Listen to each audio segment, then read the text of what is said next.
how many times have you seen, you get a direct mail piece, and you read it and you go, that's nice. And then you put it, you know, wherever you put stuff after you've read it. You say, well, that was really nice. Or you see a magazine ad. You say, oh, that's really nice. You know, but it doesn't get you and compel you to do something. You've got to compel people to act when you're not interfacing with them. The most powerful way to sell, which is also a very inefficient way, but it's the most powerful way, is face-to-face selling. Most people aren't going to multiply their efforts through face-to-face selling because you're vicariously working. I mean, it's just one-on-one. You got to do a lot of one-on-ones, or either you have to sell helicopters or, you know, Learjets to make enough money and multiply your income. You have to change the unit of sale. So in order to multiply your efforts, you want to advertise successfully. In order to advertise successfully, you have to compel people. You've got to get them out of their seat. You've got to get them into the ordering process and take them step by step. How do you compel people? That's really important. One of the reasons that people don't act is that they're not compelled by the bonuses that you're giving them or the reason to buy now. So you could have an offer where all the elements are working, but what you now want to adjust is the compelling factors that are forcing people to act immediately.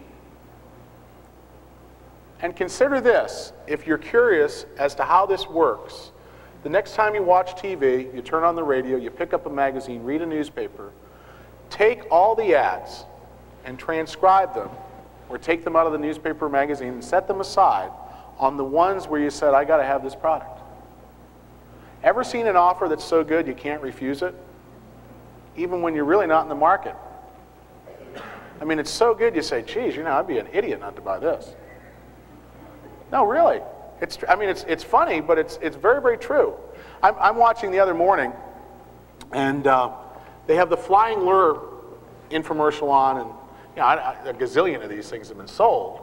And you know, I don't really fish. I got a dock and a place to fish. I just don't go out and fish, because if I want to eat fish, I just go and buy some. You know, it's too much work to fishing for me, but a lot of people like to fish.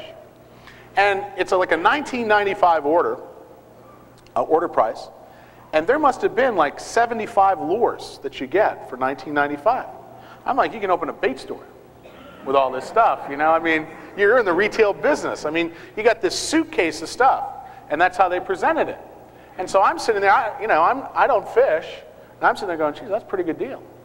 You know? But I'm starting to think about it, okay? And the point is that the offer is so good, and it's so juicy, and there's so many bonuses, and they start out and they have a core, and this is how they do this. It's extremely important to pick this up. They build value. Everybody ever seen the Regal infomercial for Regal cookware? Okay? Well, he builds value, and it's just like the guy who sold the Miracle Blade. Builds value in the one core product that was demonstrative of the benefits that you're going to receive that are intrinsic to the offer. Then, after all the value has been built for that one product, and that's a $39.95 product, and then he throws in a second one. You're going, gosh, now it's half price. And then out comes a suitcase of knives. I mean, you know, you get this, and you get the juicer too. That's going to be helpful. And you get all this stuff. But the reason it works is all the value was built in one core product. All the value's already been established. So all this other stuff's free. And you're saying, gosh, if I can combine all this stuff together, you know, I'm taking advantage of them. It's a good deal.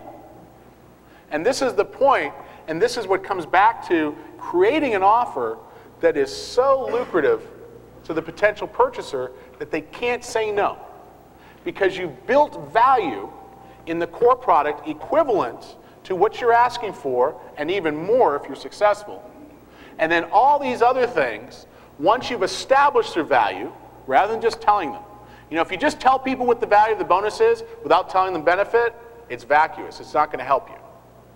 But they've established all this value in the core product. They've established values in the bonuses. And now you have a perceived value that's up here and the price is down here. And that's what prompts you to order.